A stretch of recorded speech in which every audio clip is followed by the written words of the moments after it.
BJP আদং রংনি লগিও দঙ্গ হাকদনি কসম মন্ত্রী Pratima Bhowmik স্রাংশলা Agartala GB শাখামনগ Ipsita নম সূত্র নাইনানি থাংমানি জরাও অকন শাখা হাকদনি কসম মন্ত্রী প্রতিমা ভৌমিক স্রাংশল সান্দো জরা আগরতলা জিবি শাখামনগ ইপসিতা নম সূত্র নাইনানি বাগি থাঙ্কা হাকদনি কসম মন্ত্রী প্রতিমা ভৌমিক আবহাইকেন আশ্রানি নংনি বড় রকবাই কগলাম সামনি লগি লগি শাখামননি শাকনানি রকবাইবো কগলাম শাখা বিজিট ক্লাইমানি আগলো কক্তমা থমনাই রকবাই ককসানানি থাঙ্গাই হাকদনি কসম মন্ত্রী প্রতিমা ভৌমিক শাখা বিজেপিনি সামখ্লাইনি রকনি লগিও দঙ্গ হাকদনি কসম মন্ত্রী বক্রক বিবিজক প্রতিমা ভৌমিক হেনে জব্রব জাগনাই বিজেপিনি আদং রকনি বাগে এডমিনিস্ট্রেশন মংসা শাকধার মং হাইরা হেনকে প্রতিমা ভৌমিক বড়নি বাগে সেমনাহারনে হেনে অনেককে দেখতে হয় যতটুকু সম্ভব হয় চেষ্টা করে দেখার জন্য প্রপার ট্রিটমেন্ট হওয়ার জন্য তাদের অনেকের ব্যবস্থা থাকে না সেগুলো দেখতে লাগে।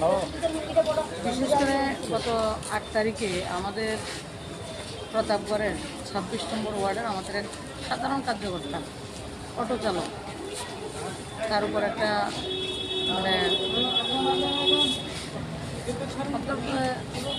জানে মেরে বেলার মতো একটা আক্রমণ ওর উপর শানিত হয়েছে। এমনভাবে দিনের বেলায়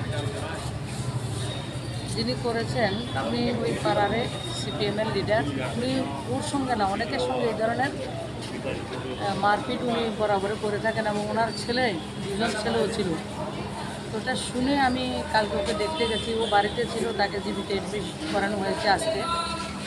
প্রথম এসে ব্যান্ডেজ করে গেছেন। ওর ওয়াইফ, স্ত্রী এবং একটা পুত্র সন্তান 7-8 বছরের ছাড়া অন্য কেউ পরিবারে নেই, ওই বাড়িতে থাকেন না। তো তার জন্য আজকে আমাদের কার্যকর্তাদেরকে নিয়ে এডমিশন করিয়েছি, আজকে ওকে দেখতে এসেছি।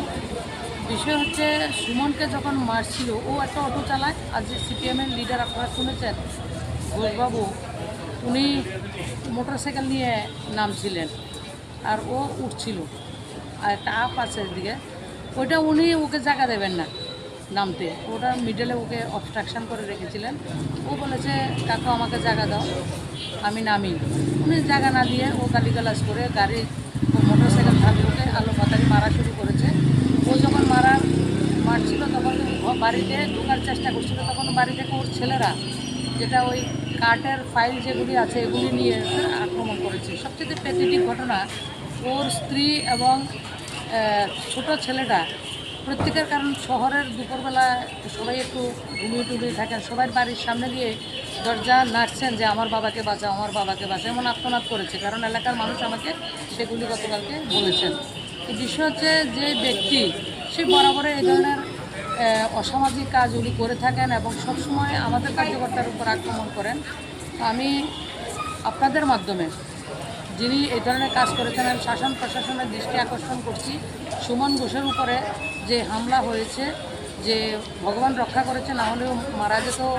মাথাতে টিস লেগেছে 8টার মতো, বুকের মধ্যে তার হাড় ভেঙেছে এবং পায়েরও হাড় ভেঙেছে, আপনারা দেখেছেন।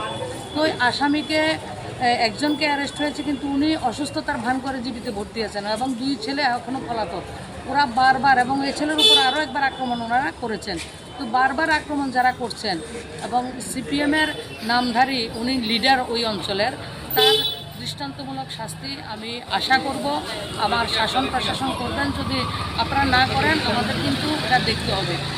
কিন্তু এখনও যদি আমাদের কার্যকর্তারা মার খায়, আমাদের কার্যকর্তা লাওয়ারিস্ট, আমি প্রতি অমিক দায়িত্ব নিয়ে বলছি, ত্রিপুরা রাজ্যের ভারতীয় জনতা পার্টির কোনো কার্যকর্তা অনাথ না, লাওয়ারিস্টরা তাদের গার্ডিয়ান আছে। তো আপনার শাসন প্রশাসনকে অনুরোধ করব তার দৃষ্টান্তমূলক শাস্তি হোক, আর আমাদের তরফ থেকে সহযোগিতা লাগলে আমরা করব। এবং পেশেন্টকে আমরা ভর্তি করেছি, এবং গত কয়েকদিন আগে আপনারা জানেন বিশ্বজিৎ তাঁতি করে একটা পেশেন্টকে আমরা 6 মাসে ঘুমোতে পারে না, ওকে ভর্তি করেছি। ওর একটু বেটার ট্রিটমেন্ট চলছে, এখন অনেকটা ভালো হয়েছে। ওকে গত কয়েক মাস ধরে এক্সরে করানো যায় না, কিন্তু আজকে ওর এক্সরে করানো গেছে, মানে শোয়ানো যায় না, ওকে বহুত কষ্ট করে আজকে এক্সরে করানো হচ্ছে, অনেকটা ডেভেলপ হয়েছে।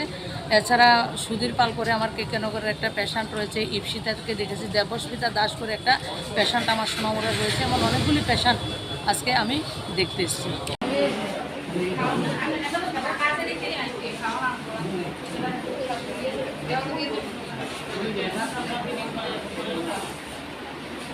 Bureau report, Jenik খরাং।